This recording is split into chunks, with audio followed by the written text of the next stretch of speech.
আসসালামু আলাইকুম প্রিয় শিক্ষার্থীরা, আমি শাহনারা আক্তার, পদার্থবিজ্ঞান বিভাগ সহকারী অধ্যাপক। শিক্ষার্থীবৃন্দ, আমরা একটা কঠিন সময়ের মধ্য দিয়ে আছি। কোভিড-19 এই মহামারীর সাথে আমরা প্রতিনিয়ত যুদ্ধ করে যাচ্ছি। আমাদের আজকের যে সময়, যে যুদ্ধকালীন সময়, এই যুদ্ধকালীন সময়টা ভবিষ্যতের জন্য একটা উজ্জ্বল অভিজ্ঞতা হয়ে থাকবে। এই অভিজ্ঞতাটিকে উজ্জ্বল করে স্মরণীয় করে রাখার জন্য আমাদের দৈনন্দিন যে কার্যক্রম, শিক্ষা কার্যক্রম তার মধ্যে একটি, এবং এই শিক্ষা কার্যক্রমকে আমরা সুষ্ঠুভাবে চালিয়ে নেওয়ার জন্যই এই অনলাইন প্রক্রিয়ার মাধ্যমে বিকল্প ব্যবস্থায় আমরা শিক্ষা প্রক্রিয়াটাকে চালু করে আসছি। তারই ধারাবাহিকতা হিসেবে আজকে আমার এই ক্লাসটি পরিচালিত হবে পদার্থবিজ্ঞান প্রথম পত্র এবং কবি নজরুল সরকারি কলেজের বিজ্ঞান বিভাগের প্রথম বর্ষের ছাত্রছাত্রীদের সাথে। যারা আমার এই ক্লাসটি দেখছো তাদের সবাইকে অনেক ধন্যবাদ। তোমরা সবাই স্বাস্থ্যবিধি মেনে চলবে এবং প্রতিনিয়ত আমাদের লেকচারগুলি ফলো করে যাবে। তো আজকে আমি তোমাদের সাথে পদার্থবিজ্ঞান প্রথম পত্রের কিছু ক্লাস, আমরা বেশিরভাগ ক্লাসই আমরা ক্লাসরুমে শেষ করে এসেছি। যে অল্প বিস্তর কিছু ক্লাস বাকি আছে সেগুলোকে আমরা অনলাইন প্রক্রিয়ার মাধ্যমে কন্টিনিউ রেখে সিলেবাসটা শেষ করে দিতে পারবো আশা করছি। এবং তার ধারাবাহিকতায় আজকে আমরা নিব পদার্থবিজ্ঞান প্রথম পত্রের সপ্তম অধ্যায় চ্যাপ্টারটি। এই সপ্তম অধ্যায় চ্যাপ্টারটি অধ্যায়ের নাম হচ্ছে পদার্থের গঠন। দেখো বোর্ডে লেখা আছে, সবাই দেখতে পাচ্ছ আশা করছি, পদার্থের গঠন। এই পদার্থের গঠন চ্যাপ্টারের মধ্যে তিনটি অংশ আছে। প্রথম অংশ হচ্ছে স্থিতিস্থাপকতা ধর্ম, দ্বিতীয় অংশটি হচ্ছে প্রবাহী ধর্ম, তৃতীয় অংশটি হচ্ছে সান্দ্রতা। আমরা আজকে এই পদার্থ গঠন চ্যাপ্টারের তিনটি অংশের মধ্যে শুধুমাত্র প্রথম অংশটি নিয়ে আলোচনা করব। সেই প্রথম অংশটি হচ্ছে স্থিতিস্থাপকতার ধর্ম। এবার আসি আমি মূল জিনিসে, যে স্থিতিস্থাপক ধর্মটা কি। স্থিতিস্থাপকতা এর ইংরেজি নাম হচ্ছে ইলাস্টিসিটি। কি বললাম আমি? ইলাস্টিসিটি, বাংলার স্থিতিস্থাপকতা। যে বস্তুর উপরে বল প্রয়োগ করলে বস্তুটি প্রসারিত হয়, অর্থাৎ বিকৃতি হয়, এবং বল অপসারণে সংকুচিত হয়, বস্তুর সেই ধর্মকেই বলা হয় স্থিতিস্থাপকতা বা ইলাস্টিসিটি। আর এই ইলাস্টিসিটি ধর্মটা যে বস্তুর মধ্যে বিদ্যমান থাকবে সেই বস্তুটিকে বলা হবে ইলাস্টিক বস্তু। বাংলায় আমরা বলি স্থিতিস্থাপক বস্তু। এখন আসো, সকল বস্তুই কি তার স্থিতিস্থাপকতা ধর্মটা আনলিমিটেড পর্যন্ত বজায় রাখতে পারবে? তা কিন্তু না। তুমি বল প্রয়োগ করবে আর বস্তু তার স্থিতিস্থাপক ধর্মটা বজায় রাখবে, তা কিন্তু হবে না। বল প্রয়োগের একটি নির্দিষ্ট সীমা পর্যন্ত বস্তু তার স্থিতিস্থাপক ধর্মটা বজায় রাখতে পারবে। কখনো সম্পূর্ণরূপে বজায় রাখতে পারবে, কখনো খানিকটা বজায় রাখবে, খানিকটা বিকৃত হবে, কখনো একেবারেই বজায় রাখতে পারবে না। তাহলে আমরা দেখতে পাচ্ছি স্থিতিস্থাপক ধর্ম বল প্রয়োগের উপরে নির্ভর করে তার বিভিন্ন রকমের আচরণকে প্রদর্শন করে। সুতরাং আমরা জানবো তাহলে কতটুকু বলের জন্য একটা স্থিতিস্থাপক বস্তু তার স্থিতিস্থাপক ধর্মটা সম্পূর্ণরূপে বজায় রাখতে পারবে, কতটুকু বলের জন্য মোটামুটি তার স্থিতিস্থাপক ধর্মটা কিছুটা বিকৃতি রেখেও বজায় রাখবে, আর কখন সেটা সম্পূর্ণরূপে বিলুপ্ত হয়ে সেটা প্লাস্টিক বা নমনীয় একটি বস্তুর মতন আচরণ করবে, সেটা আমরা একটা গ্রাফে বা লেখচিত্রের মধ্যে তোমাদেরকে বোঝানোর চেষ্টা করব। এবং আমি আশা করব যে ক্লাসেও তোমরা যেভাবে বুঝেছো এখনো আমার কথাগুলো সেভাবে শুনবে মনোযোগ দিয়ে, এবং পুরোপুরি জিনিসটা ক্লিয়ার হবে। আমরা এখন বোর্ডে চলে যাই। এখন আমি এখানে একটি ডায়াগ্রাম আঁকছি। এই ডায়াগ্রামে আমি দুইটি এক্সিস দিলাম। এই এক্সিসটি হচ্ছে এক্স এক্সিস আর এটি হচ্ছে ওয়াই এক্সিস। এক্স এক্সিসে আমি দিব সম্প্রসারণ সম্প্রসারণ বা বিকৃতি। এক্স অ্যাক্সিসে আমি কি লিখলাম? সম্প্রসারণ বা বিকৃতি। সম্প্রসারণকে আমরা প্রসারণও বলতে পারি। বিকৃতি মানে কি? তার আকারের পরিবর্তন। এই টার্মটা যেহেতু আসছে আমি একটু এখানেই বলে শেষ করি। বিকৃতি মানে হচ্ছে আকারের পরিবর্তন। একটা ফোর্স করলে, একটা ঘুষি দিলে সে আঘাত পেল, তার নাকটা ভেঙে গেল, হ্যাঁ, তার চেহারা একটা বিকার হলো। এই যে চেহারার আকারের পরিবর্তন, বিকার, এটাকে আমরা বলি বিকৃতি। সেই বিকৃতি আমি এখানে লিখলাম অবলিক সম্প্রসারণ। ওয়াই অ্যাক্সিস বরাবর আমি কি প্রয়োগ করব? ওয়াই অ্যাক্সিস বরাবর আমি প্রয়োগ করছি পীড়ন অবলিক বল। এখানে একটি কথা আছে, পীড়ন অবলিক বল। তাহলে হোয়াট ইজ পীড়ন? পীড়নটা কি? হোয়াট ইজ বল? বলটা কি? বলটা আমরা জানি, আমরা প্রথম অধ্যায় থেকে শুরু করে পদার্থবিজ্ঞানে শুরুই হয়েছে আমাদের বলের ডেফিনেশন দিয়ে। বল হচ্ছে যেই জিনিস যা স্থির বস্তুর উপরে প্রয়োগ হয়ে তাকে গতিশীল করে, আর যদি বল প্রয়োগ না হয় তাহলে স্থির বস্তু চিরকালই স্থির থাকবে। তাহলে পীড়নটা কি? পীড়নটা যেহেতু বলের সাথে অবলিক, তাহলে বল মানেই কি পীড়ন? এখানে খুব ভালো করে তোমরা খেয়াল করবে এবং এটাকে তোমরা মাথায় ঢুকিয়ে নিবে। বল এবং পীড়ন ইজ নট সিমিলার। যদিও পীড়ন একটি বল, বলও একটি বল, তাহলে কি বল আর পীড়ন একই কথা? No, there is a difference between ball and পীড়ন, a large big difference. ডিফারেন্সটা কি? তুমি এই কাঠের চেয়ারের উপরে একটি বল প্রয়োগ করছো, এই বোর্ডের উপরে একটি বল প্রয়োগ করছো, কিন্তু এই বলটাকে আমি পীড়ন বলবো না, আমি ওই বলটাকে পীড়ন বলবো। সেটা কি? তুমি একটি বস্তুর উপরে বল প্রয়োগ করলে, সেই বস্তুটি এই বল দ্বারা তার আকৃতির পরিবর্তন ঘটিয়ে আকৃতির বৃদ্ধি করলো, আকার বা আয়তনের বৃদ্ধি হলো, তার মধ্যে একটা বিকৃতি হলো। কতটুকু বিকৃত হলো? এতটুকু। সেই বিকৃত অংশের প্রতি একক ক্ষেত্রফল থেকে যে প্রতিক্রিয়ামূলক বলের উদ্ভব হয় সেটাকেই আমরা বলছি পীড়ন। তাহলে কি হলো পীড়ন? পীড়ন হলো আমি যে বল প্রয়োগ করব সেটাই পীড়ন না, আমার বল প্রয়োগ দ্বারা বস্তুর মধ্যে যে বিকৃতি হবে সেই বিকৃত অংশ থেকে প্রতি একক ক্ষেত্রফল হতে যে প্রতিক্রিয়ামূলক বলের সৃষ্টি হবে সেই প্রতিক্রিয়ামূলক বলটিকে বলা হচ্ছে পীড়ন। তাহলে পীড়নের ম্যাথমেটিক্যাল ডেফিনেশন আমি কি লিখব? পীড়ন হচ্ছে F ডিভাইডেড বাই A। এই এটা নিচে চলে আসার মানে হচ্ছে প্রতি একক ক্ষেত্রফল থেকে উদ্ভূত প্রতিক্রিয়ামূলক বলকেই বলা হচ্ছে পীড়ন। তাহলে তোমাদের কাছে এবার ক্লিয়ার বল এবং পীড়নের মধ্যে পার্থক্য কি? এবার আমি কনক্লুশনে আসি। ওই বলটাই পীড়ন যেই বলটা দ্বারা বস্তুর বিকৃতি হবে। তুমি সারাদিন একটি বস্তুর মধ্যে বল প্রয়োগ করেই যাচ্ছ, তার আকৃতির কোনো পরিবর্তন নাই, তাহলে কিন্তু সেই বল থেকে কোনো পীড়ন সৃষ্টি হবে না, কোনো পীড়ন উদ্ভূত হবে না। যতক্ষণ না পর্যন্ত সেই বল দ্বারা বস্তুর আকৃতির কোনো পরিবর্তন না হবে ততক্ষণ পর্যন্ত সেখান থেকে কোনো পীড়ন উদ্ভূত হতে পারবে না।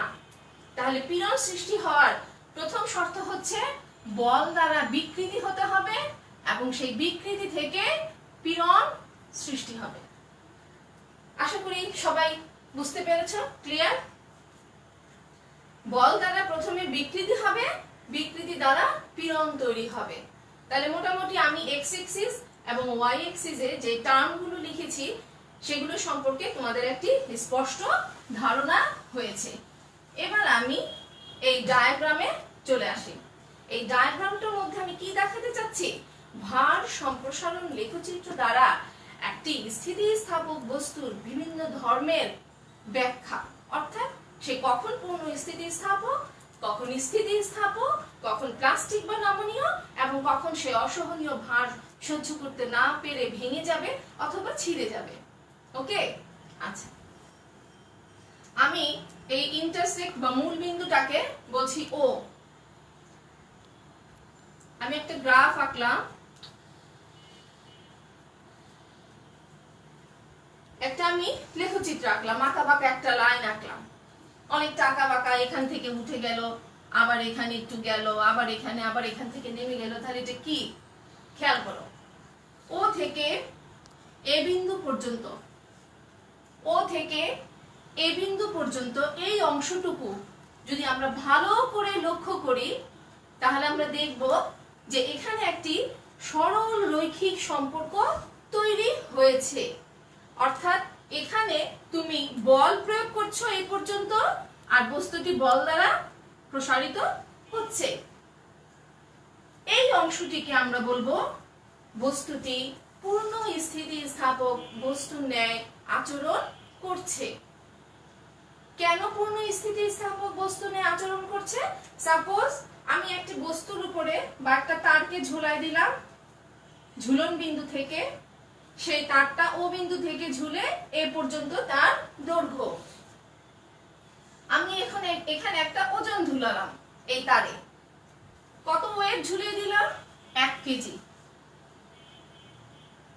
এই 1 কেজি ওয়েট ঝুলানোর ফলে তারটি দৈর্ঘ্যে সম্প্রসারিত হয়ে এতটুকু বৃদ্ধি পেল। আবার আমি যখন আস্তে আস্তে 1 কেজি ওজনটাকে কমিয়ে 800 গ্রাম, 500 গ্রাম, 400 গ্রাম, 300 গ্রাম, 200 গ্রাম, 100 গ্রাম, 0 গ্রামে নিয়ে আসব, তখন এটাও ধীরে ধীরে কি হবে? আবার সংকুচিত হয়ে কমতে কমতে ঠিক আগের অবস্থায় ফিরে আসবে। তখন আমরা এই বস্তুটিকে বলবো পূর্ণ স্থিতিস্থাপক বস্তু। কেন এটা পূর্ণ স্থিতিস্থাপক বস্তু? কারণ আমি এর উপরে যেইটুকু বল প্রয়োগের মাধ্যমে যতটুকু সম্প্রসারিত করেছি, যতটুকু বিকৃতি করেছি, বলটি সম্পূর্ণরূপে অপসারিত করার পরে ঠিক সম্পূর্ণরূপে সে কিন্তু আগের অবস্থায় ফিরে আসলো। তাহলে কোনো বস্তুর উপরে বল প্রয়োগ করলে বস্তুটি বল অপসারণ দ্বারা যদি সম্পূর্ণরূপে আগের অবস্থায় ফিরে আসে তখন আমরা তাদেরকে কি বলি? পূর্ণ স্থিতিস্থাপক বস্তু। এই ও থেকে এ পর্যন্ত বস্তু স্থিতিস্থাপক বস্তুটা এই পূর্ণ স্থিতিস্থাপক বস্তুর ন্যায় আচরণ করে। অর্থাৎ আমি যদি এ বিন্দু থেকে বলের পরিমাণ কমাতে থাকি, এখানে ওজন W = কি? বল। আমি যদি এ বিন্দু থেকে ওজনকে বা বলকে কমাতে কমাতে কমাতে কমাতে 0 নিয়ে আসি, অর্থাৎ 0 বলের জন্য বস্তুটি দেখা যাবে বিকৃত হয়ে অর্থাৎ সংকুচিত হয়ে আবার আগের অবস্থায় ফিরে আসবে। অর্থাৎ এই লাইন বরাবর 0 বলের জন্য আবার তার সম্প্রসারণ বা বিকৃতি কি হয়ে যাবে? 0। তাহলে এখানে আমি তাকে এখান থেকে এই পর্যন্ত আমি এই স্থিতিস্থাপক বস্তুর এই ধর্মটাকে বলবো সে একটি পূর্ণ স্থিতিস্থাপক বস্তুর মতন আচরণ করেছে। এবার আসি এ বিন্দু থেকে বি বিন্দু পর্যন্ত। এই স্থিতিস্থাপক বস্তুটা কেমন আচরণ করত? এ বিন্দু থেকে আমি খানিকটা বল বৃদ্ধির মাধ্যমে তাকে বি বিন্দুতে নিয়ে যাওয়ার পরে তার সম্প্রসারণ কতটুকু হলো? এখান থেকে এই পর্যন্ত। তাহলে এখান থেকে এই পর্যন্ত এই যে তার সম্প্রসারণ হলো, এখন আমি আবার যদি এই বলগুলোকে সম্পূর্ণরূপে অপসারণ করি তাহলে সম্পূর্ণরূপে আবার এখানে চলে আসার কথা, অর্থাৎ 0 বলের জন্য তার বিকৃতির মান হবে 0, যেহেতু এটা স্থিতিস্থাপক বস্তু।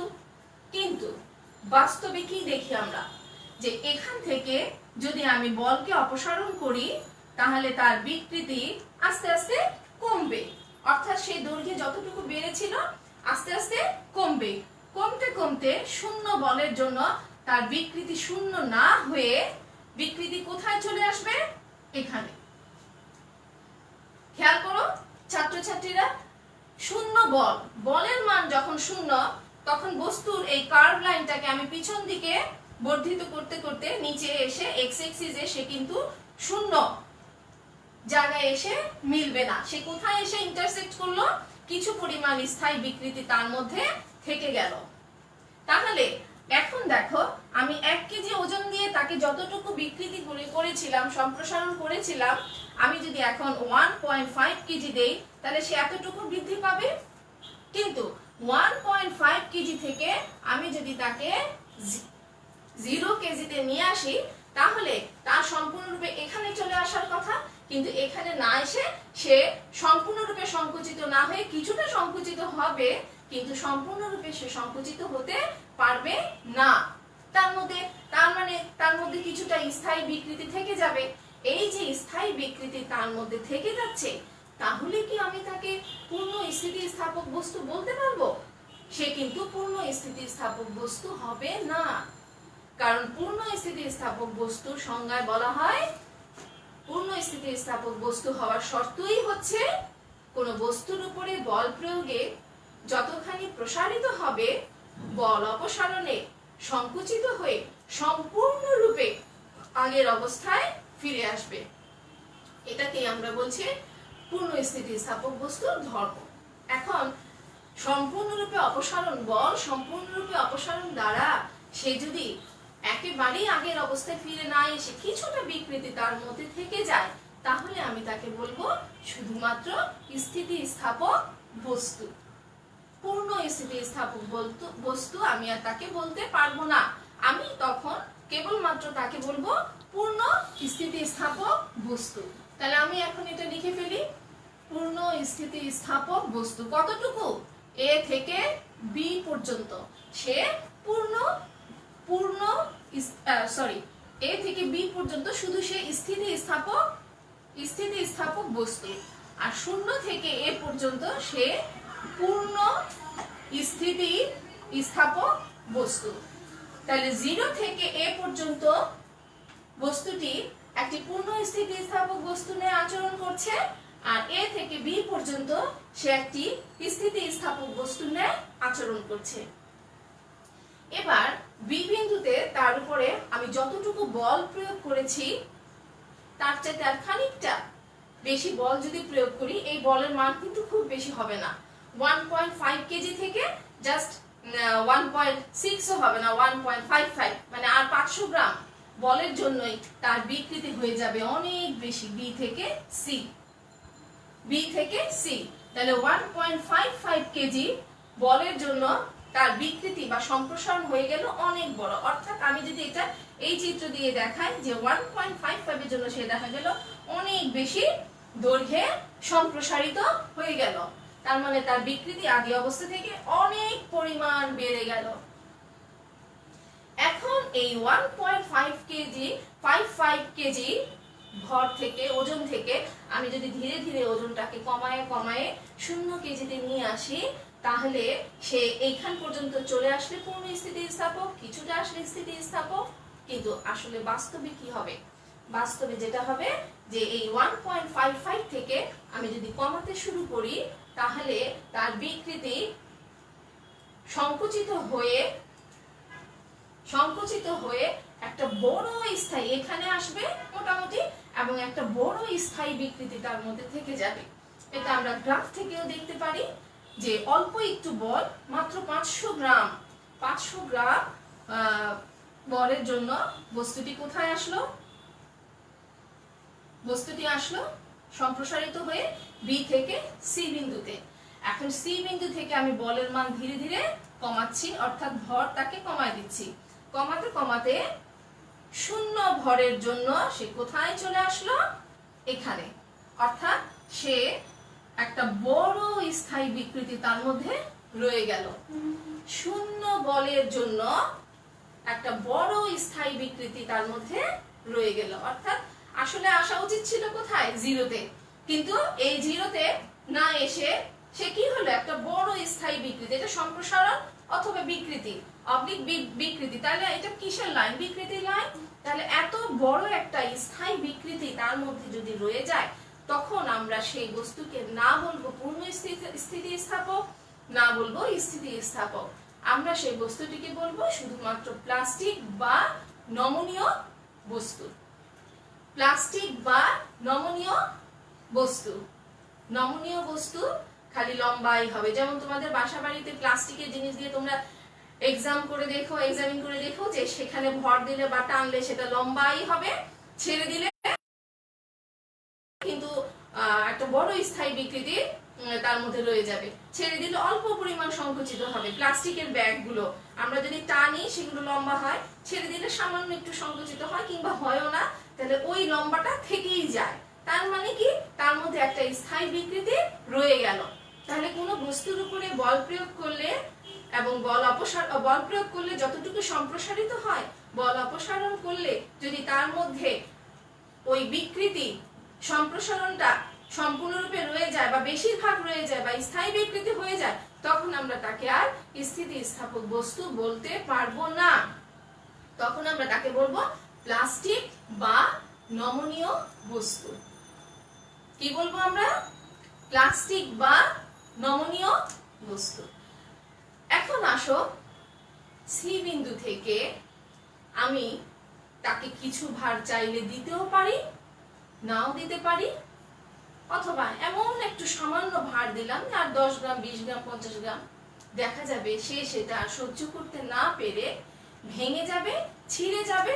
এখানে সামান্য একটি ভার বাড়িয়ে দিলে এটা ভেঙে যাবে, ছিঁড়ে যাবে, অথবা লম্বা হতে হতে এক সময়টা নষ্ট হয়ে যাবে।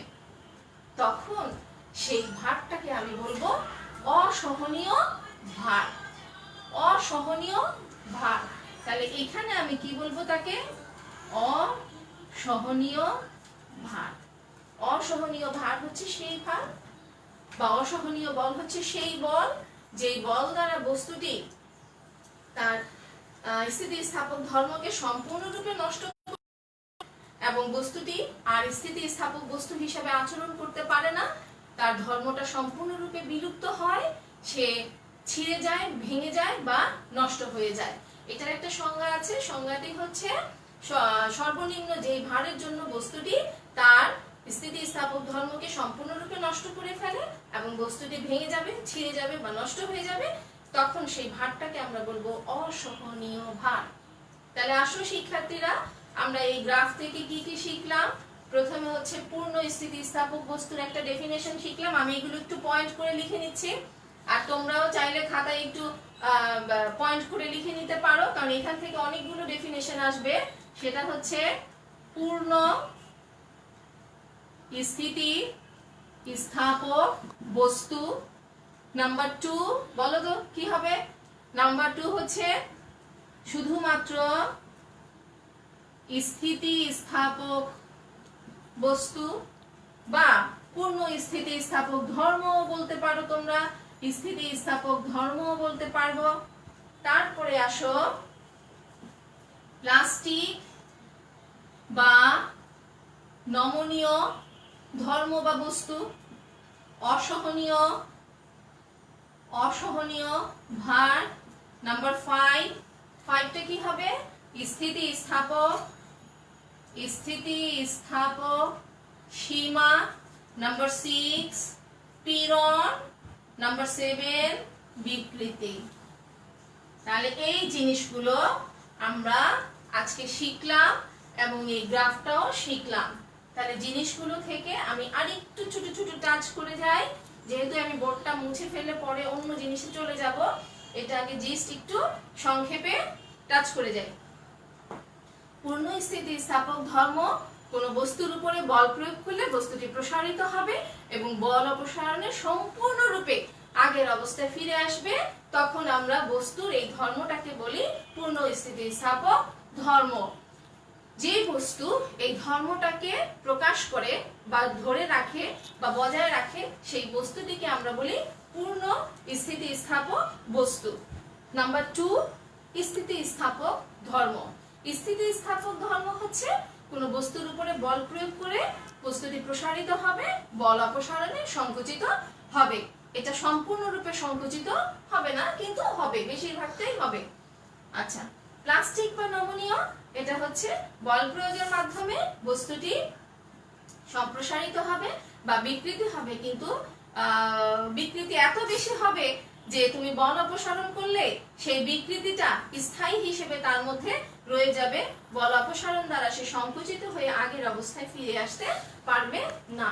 তখন আমরা তাকে বলি প্লাস্টিক বা নমনীয় বস্তু। নেক্সট, স্থিতিস্থাপক সীমা। যদিও এগুলো আসলে ধাপে ধাপে আস্তে আস্তে এটাই আগে আসবে। স্থিতিস্থাপক সীমা হচ্ছে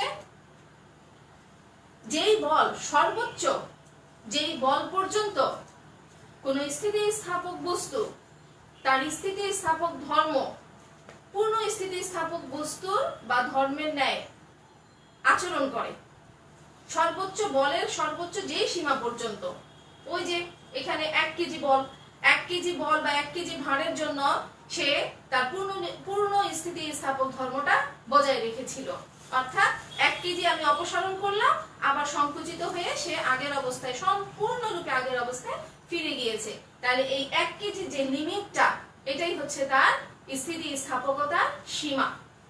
তোমরা বইতে বা বিভিন্ন জায়গায় বা নেট থেকেও যদি নামাও দেখবা যে স্থিতিস্থাপক প্রত্যেকটা ডেফিনেশনে বলা আছে, যেখানে প্রয়োজন যে স্থিতিস্থাপক সীমার মধ্যে। আমি কিন্তু এতক্ষণ এই টার্মটা তোমাদেরকে বলি না, যেহেতু আমি বুঝি না। এখন যেহেতু এটা বোঝানো হয়ে গেছে, এখন এই টার্মটা আমি ইউজ করব।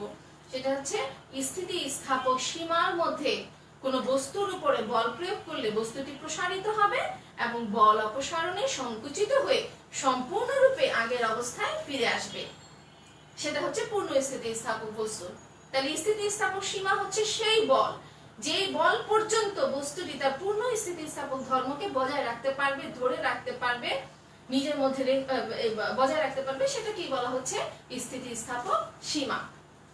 আমরা লেখচিত্র দিয়ে এটা বোঝানোর চেষ্টা করেছি, এবং এই লেখচিত্রটা যদি ক্যাপশন দেই, আমরা সেটা ক্যাপশন দিতে পারি কি, ভার সম্প্রসারণ লেখচিত্রের মাধ্যমে একটি স্থিতিস্থাপক বস্তুর বিভিন্ন ধর্মের ব্যাখ্যা। আশা করি সবাই বুঝতে পেরেছো এইটুকু।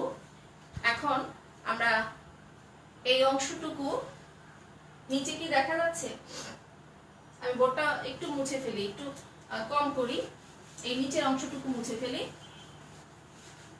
নিচের অংশটুকু দেখা যাচ্ছে? দেখা যাচ্ছে। আচ্ছা, এখন আমি আসি যে কিভাবে এই স্থিতিস্থাপক ধর্মটার ব্যাখ্যা দিতে পারি। বস্তুর মধ্যে এমন কি হয়, এটা তো নিশ্চিত তরলের হয় না, গ্যাসে হয় না, এটা কি হয়, কঠিন পদার্থের মধ্যে হয়। তাহলে কঠিন পদার্থের মধ্যে এমন কি হয়, বা কঠিন পদার্থের মধ্যে এমন বিশেষ কি গুণ আছে, বিশেষ কি বৈশিষ্ট্য আছে, যার মধ্যে এই স্থিতিস্থাপক ধর্মটা সে প্রদর্শন করতে পারে। এটাকে আমরা আন্তঃআণবিক ব্যাখ্যা দিয়ে বোঝাতে পারি। কি বললাম আমি? আন্তঃআণবিক ব্যাখ্যা দ্বারা বোঝাতে পারি। সাধারণত বা আমরা জানি সকল পদার্থই অণু দিয়ে গঠিত। কঠিন পদার্থের মধ্যে এই অণুগুলো সমযোজী বন্ধনের মাধ্যমে শক্ত হয়ে বন্ডিং আকারে থাকে। গ্যাসে এই বন্ধন নাই বললেই চলে, পানিতে সামান্য আছে, কিন্তু সেটাও খুব লুজলি বাউন্ড।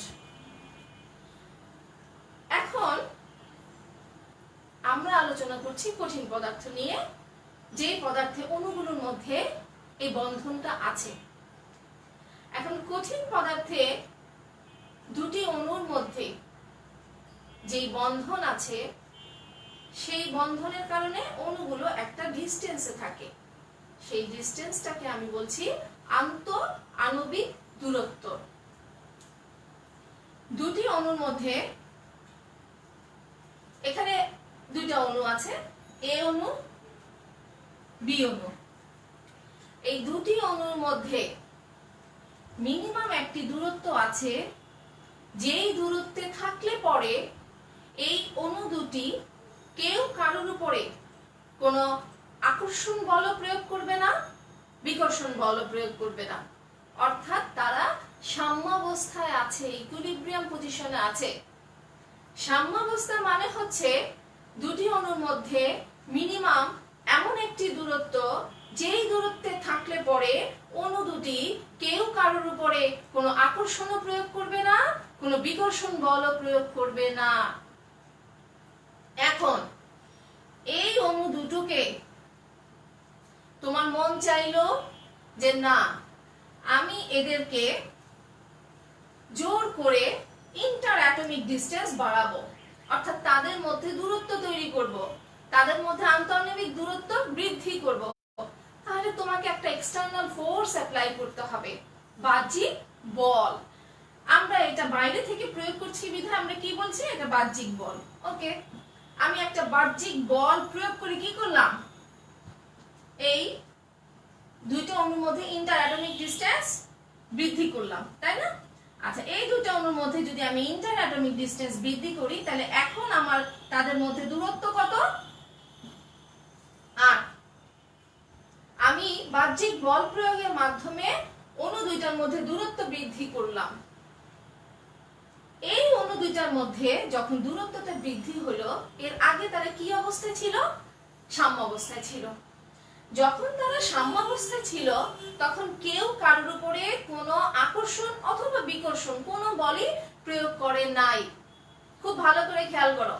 কিন্তু এখন আমি যখন বল প্রয়োগের মাধ্যমে জোর করে তাকে সরিয়ে দিলাম, তাদেরকে, এই দুইটা অণুকে সরিয়ে দিলাম দুই দিকে, এখন তারা যেহেতু সাম্যাবস্থা থেকে দূরে সরে গেল, তাহলে তাদের মধ্যে একটা পরিবর্তন আসলো। এই পরিবর্তনকে আমরা বলি বিকৃতি। এই বিকৃতি বাহ্যিক বল দ্বারা হলো। কিন্তু অণুগুলো কি চিন্তা করবে, যে আমরা সাম্যাবস্থায় ছিলাম, এখন সেখান থেকে আমাদেরকে জোর করে সরানো হয়েছে, সুতরাং সাম্যাবস্থা থেকে যতটুকু তাদেরকে ডিসপ্লেসড করেছি, সরণ ঘটিয়েছি, সেই ততটুকু দূরত্বে প্রতি একক দৈর্ঘ্য হতে একটি প্রতিক্রিয়া বলের উদ্ভব হবে, যে প্রতিক্রিয়া বল দ্বারা তারা আবার চাইবে আগের অবস্থানে অর্থাৎ সাম্যাবস্থানে ফিরে আসতে। তাহলে একটু চিন্তা করো, আমি বল প্রয়োগ দ্বারা তাদেরকে কি করেছি, দূরে সরিয়েছি। যতক্ষণ ধরে তারা দূরে সরে গেছে ততক্ষণ ধরে তাদের মধ্যে একটা প্রতিক্রিয়া বল তৈরি হয়েছে। এই প্রতিক্রিয়া বল দ্বারা তারা চেয়েছে আবার কাছে চলে আসতে। তাহলে এই প্রতিক্রিয়ার ধর্মটা, এই প্রতিক্রিয়া বলের ধর্মটা কি, আকর্ষণ ধর্মী। তাহলে আমি যখন বাহ্যিক বল প্রয়োগের মাধ্যমে দুটি অণুকে পরস্পর থেকে দূরে সরিয়ে দিব, তখন অণু দুটা আকর্ষণ বল প্রয়োগের মাধ্যমে আবার কাছাকাছি এসে সাম্যাবস্থান পর্যন্ত আসতে চেষ্টা করবে।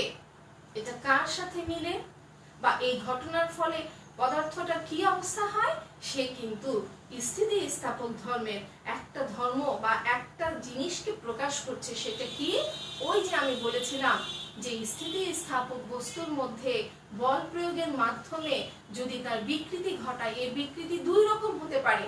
হতে পারে সে দৈর্ঘ্যে লম্বা হবে অথবা বা প্রসারিত হবে, হতে পারে সে সংকুচিত হবে। এখানে কি হয়েছে, প্রসারিত হয়েছে। আমি বল প্রয়োগ করে থামিয়ে দিব, সে আবার আপনা আপনি সংকুচিত হবে।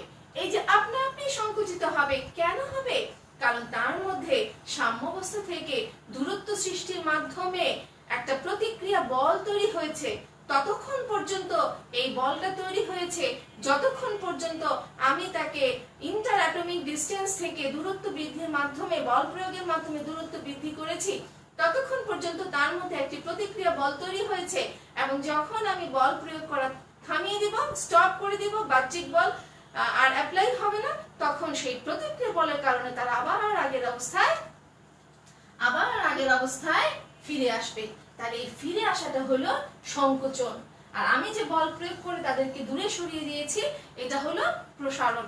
তাহলে আন্তঃআণবিক দূরত্ব দ্বারা বা আন্তঃআণবিক ব্যাখ্যা দ্বারা আমরা কি করতে পারি, এই পদার্থের স্থিতিস্থাপক ধর্মটাকে ব্যাখ্যা করতে পারি, যে অণুগুলোর মধ্যে এই ঘটনাটা ঘটে বলেই সে স্থিতিস্থাপক ধর্মটা প্রদর্শন করতে পারে।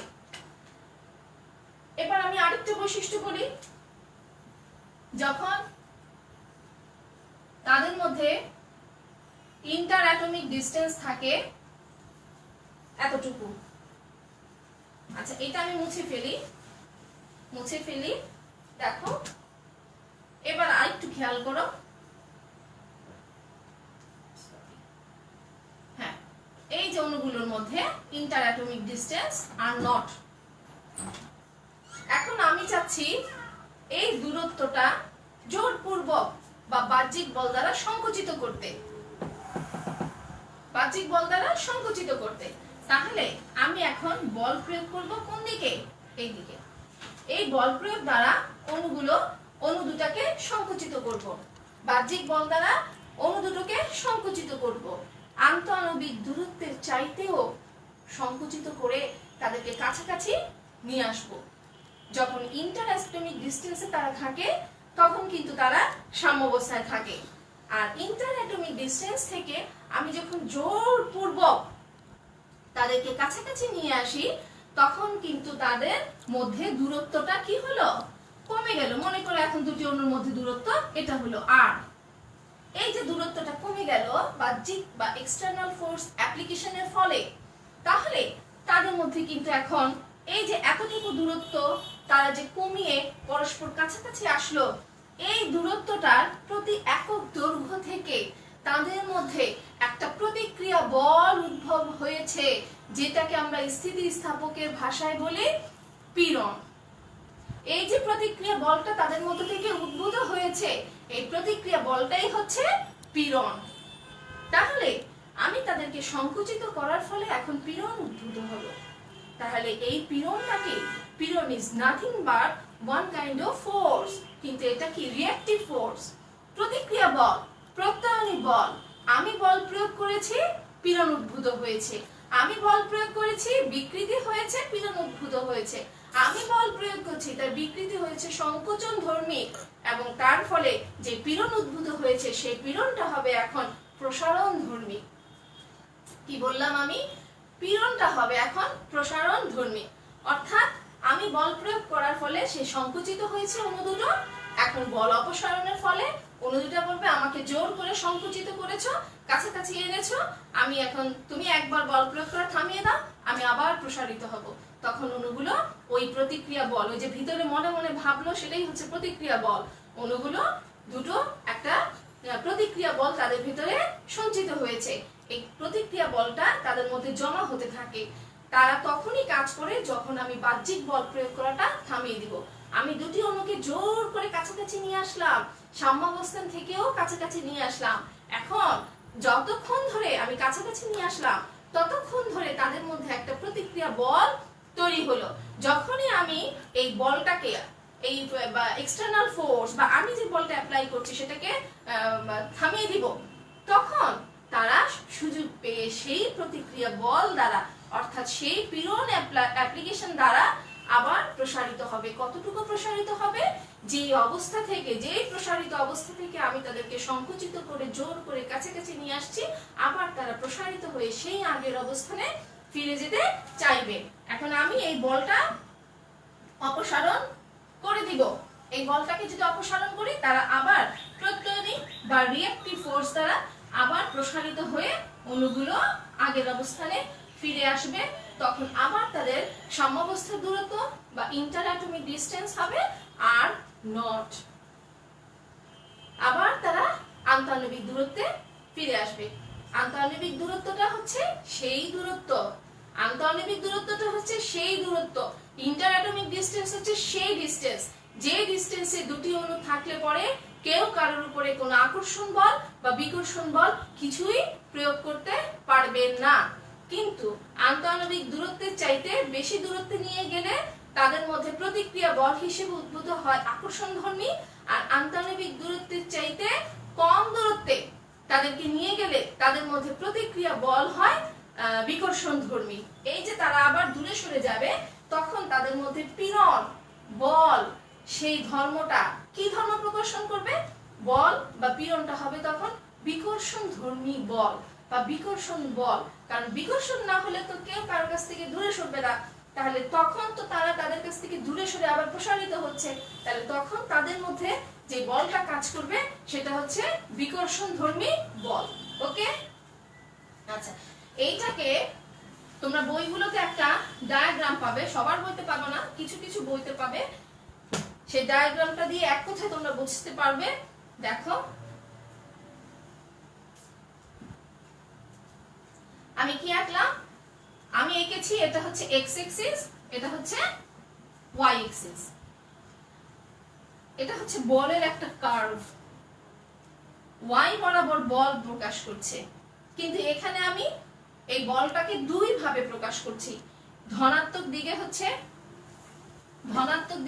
বিকর্ষণধর্মী বিকর্ষণ বল, আর ঋণাত্মক দিকে হচ্ছে আকর্ষণ বল, আকর্ষণ বল। আর এইটা হচ্ছে দূরত্ব আর নট, সরি এটা হচ্ছে দূরত্ব আর, একটা জেনারেল সেন্স যে এখানে হচ্ছে দুটি অণুর মধ্যে ইন্টারঅ্যাটমিক ডিসটেন্স আর, ইন্টারঅ্যাটমিক ডিসটেন্স আর আমরা এটা ইকুইলিব্রিয়াম ডিসটেন্স বা সাম্যাবস্থা বলছি না, যে দুটো বস্তুর মধ্যে ইন্টারঅ্যাটমিক ডিসটেন্স আর। আর এখানে হচ্ছে আর নট, এইটার একটা বিশেষ নাম আছে, সেটা হচ্ছে কি সাম্যাবস্থার দূরত্ব, সাম্যাবস্থার দূরত্ব। আমি মুখে বলছি, হয়তো লেখা অতটা বোঝা যাচ্ছে না তোমাদের কাছে, তারপরেও কথার সাথে মিলিয়ে নিলে তোমরা আশা করি বুঝতে পারবে। এইটা হচ্ছে ইন্টারঅ্যাটমিক ডিসটেন্স। দেখো এইখানে ইন্টারসেক্ট পয়েন্টটা কি মূল বিন্দু, এই মূল বিন্দুতে দুটি অণুর মধ্যে পরস্পর দূরত্ব কত, শূন্য। আস্তে আস্তে আস্তে আস্তে এক্স এক্সিস বরাবর দূরত্ব বাড়ছে, কিন্তু তার ফলে কি ঘটছে, সাম্যাবস্থায় থাকা অবস্থায় দেখো কার্ভের লাইনটা এইখানে ওয়াই এক্সিসের, ইন্টারঅ্যাটমিক ডিসটেন্সে বা সাম্যাবস্থায় ওয়াই এক্সিসের লাইন বা বলের লাইন সেটা কি শূন্য। তার মানে সাম্যাবস্থায় বা আন্তঃআণবিক দূরত্বে থাকা অবস্থায় অণু দুটোর মধ্যে কোনো আকর্ষণ বা বিকর্ষণ বল কিছুই কাজ করে না, এখানে কি শূন্য। কার্ভ লাইনটা এখানে নামতে নামতে ইন্টারঅ্যাটমিক ডিসটেন্সে কোথায় নেমে গেছে, আকর্ষণ বা বিকর্ষণ বল কিছুই নাই, জিরো। ওই যে আমরা পড়েছি যে আন্তঃআণবিক দূরত্বে থাকা অবস্থায় দুটি অণুর মধ্যে কোনো আকর্ষণ বা বিকর্ষণ বল কিছুই কাজ করবে না, তাহলে তাদের মধ্যে আকর্ষণ বা বিকর্ষণ বলের মান কত হবে, জিরো। এখানে সেই জিরোটা সে শো করছে। এবার আসো, তুমি যখন আন্তঃআণবিক দূরত্ব থেকে বাহ্যিক বলের ক্রিয়ায় তাদের মধ্যে দূরত্বটা বৃদ্ধি করছো, তারা দূরে সরে যাচ্ছে, তখন তাদের মধ্যে একটা প্রতিক্রিয়া বল তৈরি হচ্ছে। আমি একটু আগে ব্যাখ্যা দিয়েছি, যেই প্রতিক্রিয়া বলের ধর্মটা হচ্ছে কি আকর্ষণধর্মী। এই যে দেখো আকর্ষণ, এই কার্ভ লাইনটা নিচে নেমে গেছে, নিচে কি আকর্ষণ বল ক্রিয়া করছে, কার্ভের লাইনটা নিচে নেমে যাওয়া মানেই হচ্ছে আকর্ষণ বল ক্রিয়া করছে। তাহলে এই যে দেখো আকর্ষণ বল ক্রিয়া করছে, আকর্ষণ বল ক্রিয়া করতে করতে এখানে এসে আকর্ষণ বলের মান কিন্তু সবচেয়ে বেশি। এখন আমি যতই দূরে সরাবো ততই আবার সে সংকুচিত হয়ে, আকর্ষণ বলের কারণে সংকুচিত হয়ে আগের অবস্থায় ফিরে আসবে। এটা কি আনলিমিটেড দূরত্বের জন্য হতে থাকবে? তাহলে তার সেই স্থিতিস্থাপক বস্তু থাকবে না, কারণ একটা স্থিতিস্থাপক বস্তুর মধ্যে আমি ভর প্রয়োগ করে বা ভার দিয়ে প্রসারিত করছি, আর প্রতিবারই সেই ভারটাকে অপসারণের মাধ্যমে সংকুচিত হয়ে আগের অবস্থায় ফিরে আসবে। এই ঘটনাটা আনলিমিটেড ভারের জন্য হবে না, এই ঘটনাটা একটা নির্দিষ্ট সীমা পর্যন্ত হবে, সেই সীমাটাকেই বলা হচ্ছে পূর্ণ স্থিতিস্থাপক। অর্থাৎ এইখানে এই দূরত্ব পর্যন্ত সেই পূর্ণ স্থিতিস্থাপক মতন আচরণ করবে, এখান থেকে এই পর্যন্ত সেই স্থিতিস্থাপক বস্তুর মতন আচরণ করবে। অর্থাৎ এরপরে আমি দূরত্ব আরো তাদের মধ্যে বৃদ্ধি করি, তারপরে আবার বল অপসারণ করে সংকুচিত করি, আকর্ষণ বলের কারণে সে সংকুচিত হয়ে ফিরে আসবে। কিন্তু এখানে দেখো আকর্ষণ বলের মান কিন্তু আবার কমে গেছে, এখানে আকর্ষণ বলের মান কিন্তু ধীরে ধীরে বৃদ্ধি, আর এখান থেকে যখন উপরে উঠবে আকর্ষণ বলের মান আবার কমে যাচ্ছে, অর্থাৎ জিরোর কাছাকাছি যাচ্ছে, তার মানে কি কমে যাচ্ছে। তাহলে এই যে আকর্ষণ বলের মান আবার কমে যাচ্ছে, তার মানে কি সে ফিরে আসছে, কিন্তু আকর্ষণ বলের কারণে সে ফিরে আসছে, কারণ আকর্ষণ বলের মান তো এখন অত বেশি নাই, সে ফিরে আসবে আকর্ষণ বলের টানে, কিন্তু অত পরিমাণ ফিরে আসবে না যত পরিমাণ ফিরে আসলে সে সম্পূর্ণরূপে সংকুচিত হয়ে আগের অবস্থাটা ফিরে পাবে। এজন্য এখানে দেখো কার্ভ লাইনটা আবার উপরে উঠে গেছে।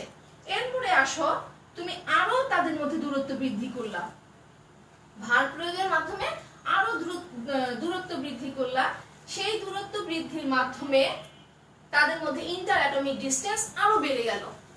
এত বেড়ে গেল যে তুমি যেই ভারটা বা যেই বলটা এখন এক্সটার্নাল ফোর্স হিসেবে প্রয়োগ করছো, সেই এক্সটার্নাল ফোর্সটা এখন এত বেশি যেটা তার স্থিতিস্থাপক সীমাকেও ক্রস করে গেছে। স্থিতিস্থাপক সীমা, স্থিতিস্থাপক বস্তুর জন্য তার যে লিমিটটা ছিল সেটাও ক্রস করে গেছে। এখন সে হয়তো প্রসারিত হতে হতে ভেঙে বা ছিঁড়ে যাচ্ছে। তার মানে কি, তার মধ্যে আর কোনো আকর্ষণ বল নাই। এটা এক এক বস্তুর বেলায় এক এক রকম বিধায় এই লাইনটাকে একটু ফাঁকা রাখা হয়, কারণ এটাকে অসীম বোঝানোর জন্য। ঠিক আছে, যে অসীম পরিমাণ আকর্ষণ, অসীম পরিমাণ বলের জন্য সে কি হলো, তার ইন্টার অ্যাটমিক ডিস্টেন্সটাকে এত পরিমাণ বৃদ্ধি করলো যে সেখান থেকে আর সে সংকুচিত হয়ে কোনোভাবে আগের অবস্থায় ফিরে আসতে পারবে না, এবং সে কি হলো, ভার সহ্য করতে না পেরে এখানে এসে সে ভেঙে গেল বা ছিঁড়ে গেল। তখন সেই বলটা, সেই ভারটাকে আমরা বলবো অসহনীয় ভার। আমরা কি বলবো সেটাকে? অসহনীয় ভার। তাহলে অসহনীয় ভার হচ্ছে সেই ভার যেই ভারের জন্য বস্তুটি তার স্থিতিস্থাপক ধর্মটাকে সম্পূর্ণরূপে বিলুপ্ত করে নষ্ট করে দিবে, এবং বস্তুর স্থিতি ধর্মটা সম্পূর্ণরূপে নষ্ট হয়ে যাবে, বস্তুটি ভেঙে যাবে বা ছিঁড়ে যাবে বা নষ্ট হয়ে যাবে। তাকে বলা হয় অসহনীয় ভার। এবার আসো, এতক্ষণ পর্যন্ত আমরা দেখলাম দুটি অণুর মধ্যে যদি ধীরে ধীরে আমরা তাদের মধ্যে ইন্টার অ্যাটমিক ডিস্টেন্স বৃদ্ধি করি। এবার আসো, আমরা যদি অণু দুটোর মধ্যে ইন্টার অ্যাটমিক ডিস্টেন্সকে কমিয়ে দেই, আন্তঃআণবিক দূরত্ব কমিয়ে দেই, অণু দুটার মধ্যে যদি সংকোচন ঘটাই, তাহলে অণু দুটার মধ্যে যদি সংকোচন ঘটাই, লাইনটা কোথায় উঠে গেছে দেখো, কার্ভ লাইনটা ধীরে ধীরে উপরে উঠে গেছে। এর মানে কি, অণু দুটার মধ্যে সংকোচন ঘটালে উপরে কি, উপরে দেওয়া আছে বিকর্ষণ বল। অণু দুটার মধ্যে আন্তঃআণবিক দূরত্বকে যদি সংকুচিত করি, তাহলে তাদের মধ্যে বিকর্ষণ বল বৃদ্ধি পাবে। অর্থাৎ আমি জোর করে যাতে তাদেরকে আন্তঃআণবিক দূরত্ব থেকে যত কাছাকাছি নিয়ে আসছি, বিকর্ষণ বলের মাধ্যমে প্রসারিত হয়ে আগের অবস্থানে ফিরে আসার জন্য চেষ্টা করছে। যত বেশি আমি বল প্রয়োগ করব, তার মধ্যে এই চেষ্টাটা তত বেশি হবে, তত বেশি প্রতিক্রিয়া বল উদ্ভব হবে, এবং তত বেশি বিকর্ষণ বলের উদ্ভব হবে, এবং তত বেশি এই লাইনটা তখন উপরে উঠবে। অর্থাৎ এই লাইনটা আস্তে আস্তে উপরে ওঠা মানেই হচ্ছে ইন্টার অ্যাটমিক ডিস্টেন্স ধীরে ধীরে কমানোর কারণে বিকর্ষণ বলের মানও প্রচুর পরিমাণে বৃদ্ধি পাচ্ছে। যত বেশি বিকর্ষণ বল, তত বেশি প্রতিক্রিয়া বল, এবং তত বেশি তার সাম্যাবস্থানে ফিরে আসার টেন্ডেন্সি বা প্রবণতা দেখা দেয়। তাহলে আন্তঃআণবিক দূরত্বের সাথে আমরা এই গ্রাফটা থেকে স্থিতিস্থাপক বস্তুর এই ধর্মটাকেও ব্যাখ্যা করতে পারছি।